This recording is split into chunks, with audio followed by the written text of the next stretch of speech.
ये है मेरे फुल फ्री फ्रीलांसिंग कोर्स का चैप्टर 5। तो अगर अपवर्क फाइवर के भरोसे नहीं बैठना है और खुद से क्लाइंट लेके आना है जैसा कि मैं लेके आता हूँ और जिस मेथड को मैं यूज करता हूँ, आपको भी वही मेथड यूज करना चाहिए और वही मैं इस वीडियो के अंदर सिखाऊंगा। और खास बात यह है कि यही मेथड बड़ी बड़ी कंपनीज, बड़ी बड़ी एजेंसीज भी अपने लिए यूज करती है, अपने लिए क्लाइंट लाने के लिए, जिसे हम कहते हैं कोल्ड आउटरीच। तो कोल्ड आउटरीच करने के बहुत सारे तरीके हैं, जो जिनमें से 4 मेन तरीके मैं आपको बताऊंगा। एक होता है कोल्ड कॉलिंग, एक होता है कोल्ड डीएम, और एक होता है कोल्ड ईमेल, चौथा होता है सोशल मीडिया एड्स जैसे फेसबुक, इंस्टाग्राम एड्स। बट हम फोकस करेंगे सिर्फ और सिर्फ कोल्ड डीएम।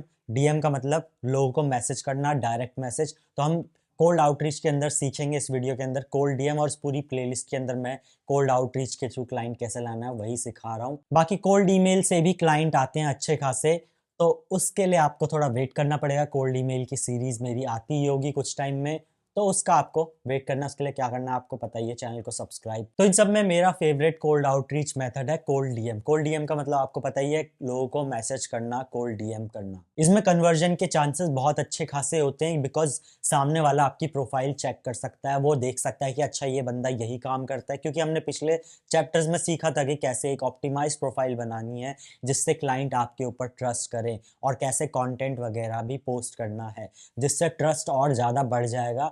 और इवन अगर वो आपसे तुरंत नहीं काम करवाना चाहता, या वो आपको आपकी सर्विस तुरंत नहीं चाहता, तो कल को क्या होगा, वो आपका कंटेंट देखता रहेगा और आप उसके दिमाग में रहोगे हमेशा आपके कंटेंट की वजह से। क्योंकि सोशल मीडिया पे लोग दूसरों के कंटेंट को देखते हैं, लाइक कमेंट करते हैं, तो आज नहीं तो कल वो आपको रीच आउट कर लेगा और आपका क्लाइंट बन जाएगा। और कोल्ड आउटरीच की खास बात यह है कि आप पहले दिन से ही क्लाइंट लेके आ सकते हो, रेदर देन कंटेंट क्रिएट करना और पर्सनल ब्रांड बिल्ड करना, जिसमें आपको महीने महीने लग जाते हैं बिना क्लाइंट लाए। तभी मैं कोल्ड आउटरीच और पर्सनल ब्रांड बनाने के लिए एक साथ कहता हूं, जिसमें से कोल्ड आउटरीच आपको 70% टाइम करना है और 30% जो आपको समय अपना लगाना है वो आपको लगाना है कंटेंट क्रिएट करने में, कंटेंट डालने में, ताकि धीरे धीरे आपका पर्सनल ब्रांड बिल्ड हो जाए और कल को आप कोल्ड आउटरीच को छोड़ सको। तो चलो कोल्ड आउटरीच को शुरू करते हैं। और कोल्ड आउटरीच करने के लिए आपको पता ही है कौन कौन से प्लेटफॉर्म है। जो भी प्लेटफॉर्म जहाँ पे भी आप लोगों को मैसेज कर सकते हो, वो सारे प्लेटफॉर्म आप कोल्ड आउटरीच के लिए यूज कर सकते हो। फेसबुक हो गया, इंस्टाग्राम, लिंक्डइन और ट्विटर, ये हम 4 प्लेटफॉर्म मेनली यूज करते हैं। इस पे ही अपनी प्रोफाइल बनाते हैं। सब पे प्रोफाइल बना सकते हो, चाहे तो आप 2 के ऊपर बना सकते हो, बट मिनिमम 2 के ऊपर आपको बनाना ही बनाना है, जिसमें से मैं हाईली रिकमेंड करूंगा फेसबुक और लिंक्डइन। बाकी अगर आप इंस्टाग्राम पर्सन हो तो आप इंस्टाग्राम को भी यूज कर सकते हो, अगर आपको इंस्टाग्राम चलाना पसंद है। मुझे उतना नहीं पसंद, तो इसीलिए मैं इंस्टाग्राम और ट्विटर को यूज नहीं करता हूँ कोल्ड आउटरीच के लिए। बट मेरे बहुत से स्टूडेंट है कोर्स के अंदर जो इंस्टाग्राम के थ्रू क्लाइंट लाते हैं। पिछली वीडियो में आपने सीखा था प्रोस्पेक्टिंग कैसे करते हैं। तो जब आप किसी क्लाइंट को देख चुके हो, ढूंढ चुके हो और समझ चुके हो कि ये बंदे को मेरी सर्विस की नीड है, इस बंदे को आपने प्रोस्पेक्टिंग करके ढूंढ लिया है, आपने लिस्ट तैयार कर ली कि ये बंदे मेरी सर्विस में मे बी इंटरेस्टेड हो, तो अब आपका टाइम आ जाता है कि आप उन्हें आउटरीच करो। तो अब मैं आपको बताता हूँ कि कोल्ड आउटरीच या कोल्ड डीएम किस तरीके से करना है, कैसे करना है। तो आपको डीएम कैसे करना है वो आपको स्क्रीन पे अभी टेम्पलेट दिख जाएगी। आपको ये पिच होता है जिसको आपको भेजना है, कोल्ड ऑडियंस को पिच करना है। तो ये आपको नीचे रिसोर्स फाइल डिस्क्रिप्शन में जो है उसमें भी आपको मिल जाएगी। और उसके साथ साथ ये जो कोल्ड आउटरीच है, ये कोल्ड ऑडियंस को या कोल्ड क्लाइंट को आपको करना होता है। डायरेक्ट आपने एक पैराग्राफ उसको कॉपी पेस्ट करके भेज दिया, बस आपने नाम चेंज कर दिया।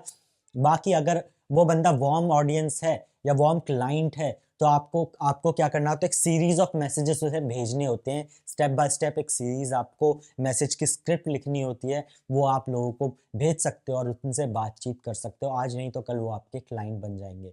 तो कोल्ड डीएम करने का सबसे अच्छा तरीका है बी न्यूट्रल। ऐसा प्रिटेंड मत करो कि डायरेक्टली आपने किसी की यहाँ पे बंदूक रखी और बोला मेरा क्लाइंट बन जा। ऐसा बिल्कुल नहीं होता है। आपको उसे धीरे से, प्यार से, अच्छे से बातचीत करके उसे कन्वर्ट करना होता है। तो ऐसा मत करना, बिल्कुल सेल्सy मत दिखाई देना कि hey do you need website, I build website, ऐसा आपने नहीं भेजना है। या hey I am a video editor, I want to edit your videos. ऐसा मेरे पास बहुत सारे लोग ऐसे मैसेज करते हैं और कोई भी लिटरली इस टाइप के मैसेजेस का रिप्लाई नहीं देगा। इसको हम कहते हैं स्पैम करना, और स्पैमिंग किसी को पसंद नहीं है। इवन आपका फेसबुक, इंस्टाग्राम, लिंक्डइन जो भी है, ये अकाउंट भी आपका बैन हो सकता है अगर आप यही सेम चीज़ हर किसी को भेजने लग जाओगे और वो लोग आपको ब्लॉक करना शुरू कर देंगे तब। तो अपने प्रोस्पेक्ट को आपको एटीएम की तरह ट्रीट नहीं करना है कि आपको सोचना है यार ये नया बंदा, ये मेरा क्लाइंट बनेगा, इससे मैं पैसे कमाऊंगा। आपको उनको as a friend, as a कोई पर्सन सामने वाला जिसको आपको आउटरीच करनी है, आपको एज ए लेके चलना है और उनके कंटेंट के साथ इंगेज करना है, उनके कंटेंट पे लाइक कमेंट करना है, तब उनसे बातचीत करनी है और उनको अप्रिशिएट करना है उनके कंटेंट के लिए, उनकी प्रोफाइल के लिए। तभी, क्योंकि आज के ज़माने में हर कोई चाहता है कि हर कोई पसंद करता है कि कोई उनकी तारीफ़ करे, तो आप जब किसी की तारीफ़ करते हो तो चांसेस ज़्यादा हो जाते हैं कि वो आपसे बात करे, रादर देन आपने उसकी कनपट्टी में बंदूक रखी और बोला कि मेरा क्लाइंट बन जा। अगर आपको लगता है कि उसको आपकी सर्विस की नीड है तो उन्हें दोस्त बनाओ और धीरे-धीरे बातचीत करो, आपको पता भी नहीं चलेगा कब वो आपके क्लाइंट बन जाएँगे। आपको स्पैमिंग नहीं करनी है, जाके उसकी प्रोफ़ाइल पे हर पोस्ट के नीचे सेम कमेंट कर दिया, फिर मैसेज में भी सेम चीज़ लिख दिया आपने, और ऐसा कर रहे हो आप दिन के 500, 100, 200, 500 लोगों के साथ, तो आपको ये भी नहीं करना है। स्पैम करोगे तो आपको बताया था मैंने, बैन हो जाओगे। स्पैम बिल्कुल नहीं करना है। एक सीरीज़ के साथ आपको उन्हें मैसेज करना है, जिसका आपको मैं रिसोर्स फ़ाइल के अंदर सब कुछ लिख के दे दूँगा। बाकी एक ही चीज़ सबको कॉपी पेस्ट करोगे तो वही है, one shoes doesn't fit all करके आपका ये जो कहावत है वो ट्रू हो जाती है। तो आप सबको एक ही चीज़ लिख के भेजोगे तो वो सब पे अप्लाई नहीं होती है। तो आपको हर प्रोस्पेक्ट के हिसाब से अपना मैसेज चेंज भी करना पड़ सकता है, अपनी टेम्पलेट को बदलना भी पड़ सकता है।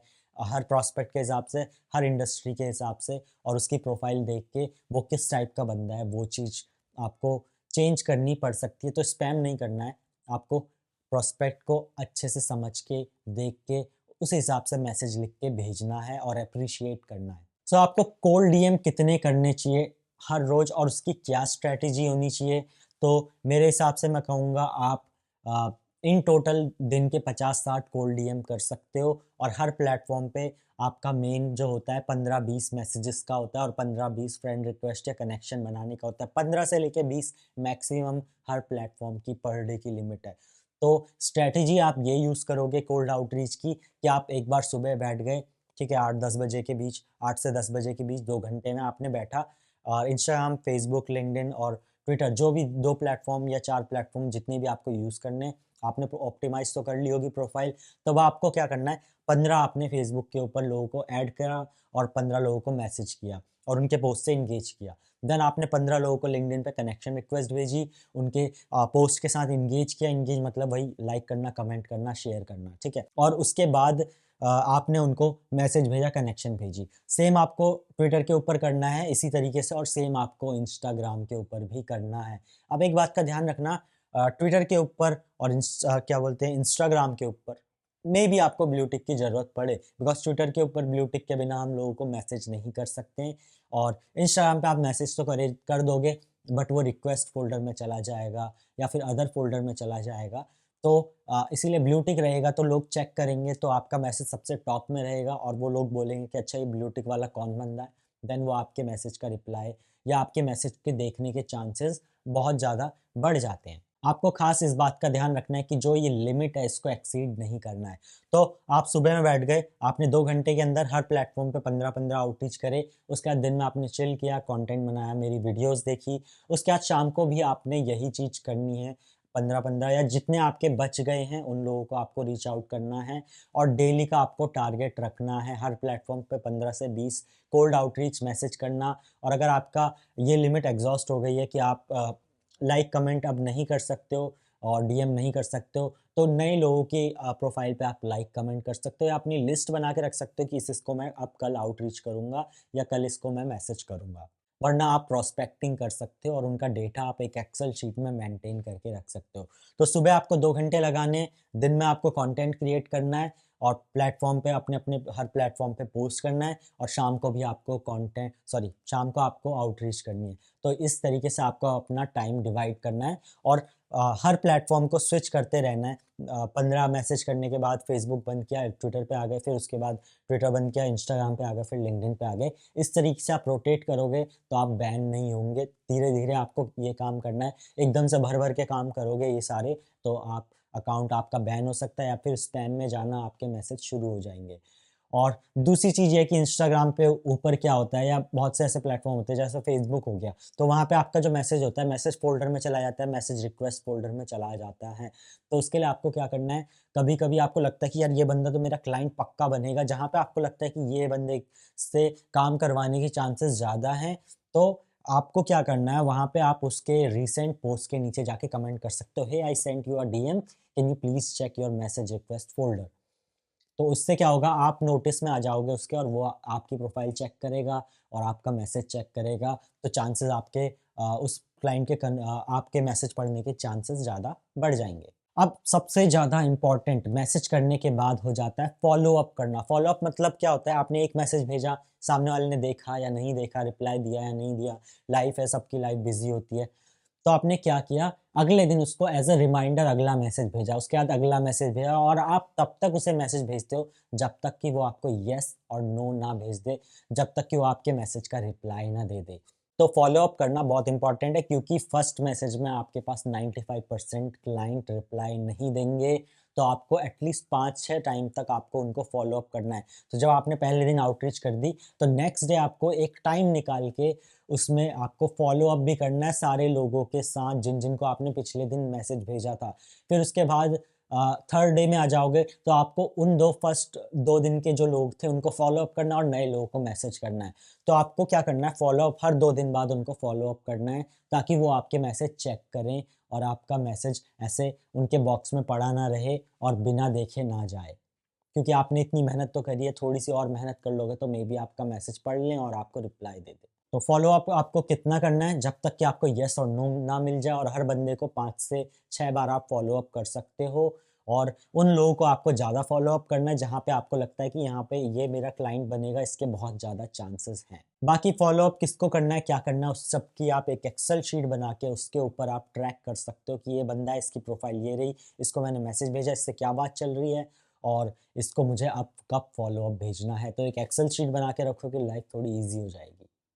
थोड़ा मुश्किल, थोड़ा मेहनत का काम है बट लाइफ ईज़ी हो जाएगी क्योंकि hard choice make life easy. तो प्रो टिप मैं ये देना चाहूँगा कि पेशेंस इज़ द की। इस काम में बहुत टाइम लग जाता है, ये काम थोड़ा बोरिंग भी हो जाता है, तो आपको पेशेंस रखना है, आपको पेशेंस बना के रखना है कि आप इसे गिव अप ना करें, आप रोज़ मेहनत करें, रोज़ कंसिस्टेंटली काम करें, आपको बहुत जल्द क्लाइंट मिल जाएगा। आपको हार नहीं माननी है, आपको कंटिन्यूअसली काम करना है कंसिस्टेंसी के साथ और पेशेंस के साथ और हार्ड वर्क करते जाना है। आपको 1 दिन में भी क्लाइंट मिल सकता है, 1 हफ्ते में भी, 1 महीने में भी और 6 महीने भी लग सकते हैं। So don't give up, have patience and do work consistently, चाहे कुछ भी हो, आपको रोज़ काम करना है। और एक और चीज़ है, अपनी मिस्टेक से आपको समझना है। आपके पास बहुत सारे लोगों का मैसेज आएगा, रिप्लाईज़ आएँगे, जिसमें वो आपको गाली सुना रहे होंगे, कुछ भी बोल रहे होंगे उल्ट-पुल्ट। तो आपको उससे डिस्करेज नहीं होना है, उसे बुरा नहीं लेना है। अगर कोई आपको मना कर देता है, रिजेक्ट कर देता है, बोल देता है कि मुझे मैसेज मत करो, भाड़ में जाओ, ब्लॉक कर देगा, कुछ भी कर देगा, आपको बुरा नहीं मानना है, दिल पे नहीं लेना है। वो जस्ट एक पर्सन है, आप उसको छोड़ो, नेक्स्ट पे मूव ऑन कर लो। तो ये सारी चीज़ें बहुत कॉमन होती है, इसको लेके बुरा मत मानना और उस चीज़ को छोड़ना मत। बाकी इसी चीज़ में मेंटरशिप काम आती है क्योंकि आपके मेंटर आपको ध्यान से आपको हर चीज़ बताते हैं, आप क्या मैसेज कर रहे हो, क्या नहीं कर रहे हो, वो अच्छे से समझते हैं और आपकी क्या नेक्स्ट स्ट्रैटेजी होनी चाहिए, वो सब बताते हैं। तो एक ही चीज़ कॉपी पेस्ट मत करना, हर 1 हफ्ते बाद बैठ के रिव्यू करना कि आपने जो मैसेज भेजा है, क्या वो सही मैसेज भेजा है, क्या वो सही मैसेज भेज रहे हो, क्या लोगों के रिप्लाई आ रहे हैं, रिप्लाई नहीं आ रहे तो क्यों नहीं आ रहे हैं, रिप्लाई आ रहे हैं तो कैसे रिप्लाई आ रहे हैं, ये सारी चीज़ें बैठ के आपको एक बार देखनी ही पड़ेगी। बाकी आपको मैसेज तो देख लिया, अब आपको ये भी देखना है कि आप सही लोगों को टारगेट कर रहे हो या नहीं कर रहे हो, या मेबी आप कुछ और चीज़ बेच रहे हो पर किसी और चीज़ लोगों को टारगेट कर रहे हो, आपका मैसेज कुछ और बोल रहा है और आप किसी और बंदे को टारगेट कर रहे हो। तो ये सारी चीज़ें भी ध्यान देनी पड़ती है, बहुत सारे पहलू होते हैं इस सब चीज़ के और हर चीज़ थोड़ा परफेक्ट होनी ज़रूरी है, तभी ये आपकी साइकिल चलेगी इस चीज़ की। जब इंजन में या चेन में तेल होगा, अच्छे से सारे चेन के पार्ट्स अच्छे से जुड़े हुए होंगे, तभी आपकी साइकिल अच्छे से चलेगी। कोई भी पार्ट लूज़ होगा, आपकी चेन उतर जाएगी या चेन निकल जाएगी। और पेशेंस तो चाहिए ही चाहिए आपको। कई टाइम ऐसा लगेगा कि आप गिव अप कर दोगे या ये कर दोगे, बट बिलीव मी, आपको जब फर्स्ट क्लाइंट मिलेगा, तो आपको लगेगा कि ये सब वर्थ इट है, ये सारी मेहनत वर्थ इट है, बिकॉज़ जो उससे पैसे आएँगे, वो आपको जॉब से भी ज़्यादा लगेंगे, वो जॉब से भी ज़्यादा मिलेंगे। तो इन दी एंड ये सब वर्थ इट होता है। और फिर आप जैसे ही आपको फर्स्ट क्लाइंट मिलेगा, आपकी मोटिवेशन फिर 100 टाइम ऊपर हो जाएगी, और आप फिर जिस तरीके से आपको क्लाइंट मिला है उसी स्ट्रेटेजी पे आप डबल डाउन कर देना। अब हम आ जाते हैं व्हाट नॉट टू डू। तो वही व्हाट नॉट टू डू में सबसे पहला कि फॉलो अप करना नहीं भूलना है। नंबर 2, आपको रॉन्ग मैसेज नहीं भेजना है। आपको मैसेज जो होते हैं उसमें गलतियां नहीं होनी चाहिए, उसमें ग्रामर मिस्टेक नहीं होनी चाहिए, उसके अंदर पास्ट प्रेजेंट फ्यूचर ये सब गलतियां नहीं होनी चाहिए, और उसमें स्पेलिंग मिस्टेक तो बिल्कुल नहीं होनी चाहिए, वरना सामने वाले के ऊपर क्या इंप्रेशन पड़ेगा कि आप किस टाइप के फ्रीलांसर हो। तो इस चीज़ का ध्यान आपको रखना है बहुत ज़्यादा। बाकी आपको बहुत ज़्यादा सेल्सी नहीं दिखना है, आपको अनक्लियर मैसेज नहीं भेजना है कि सामने वाले को समझ ही ना आए कि यार ये किस चीज़ की बात कर रहा है। आपको स्पैम नहीं करना है, कॉपी पेस्ट कर रहे हो, बिना प्रॉस्पेक्टिंग करे सामने वाले को आपने कुछ भी लिख के भेज दिया और वो बोले कि ये क्या लिखा है मुझे, और आपको ब्लॉक कर दे। बाकी ग्रामर, टाइपिंग मिस्टेक वो सब मत करना, फॉलो अप करना मत भूलना, और बहुत जल्दी-जल्दी फॉलो अप भी मत करना कि आज तुमने एक मैसेज भेजा, फिर कल तुम मैसेज भेज रहे हो, परसों तुम मैसेज भेज रहे हो, ऐसे करके रोज़-रोज़ फॉलो अप नहीं करना है, हर 2-3 दिन बाद फॉलो अप करना है। और कोई नो कर दे तो उसे दिल पे मत लेना और नेक्स्ट मूव ऑन कर देना नेक्स्ट लाइन पे। बाकी उनके कंटेंट के साथ एंगेज करना मत भूलना, वो बहुत इंपॉर्टेंट है। एंगेज नहीं करोगे तो सामने वाला रिप्लाई नहीं देगा, तो एंगेज भी आपको करना है। और बाकी सेम चीज़ें नहीं करनी है। अगर आपको रिजल्ट नहीं मिल रहे हैं तो अपनी स्ट्रैटेजी को चेंज करो, अपने मैसेज को चेंज करो, अपनी टारगेट ऑडियंस को चेंज करो। सेम चीज़ करोगे और रिजल्ट नहीं आ रहे हैं तो कैसे रिजल्ट आएँगे?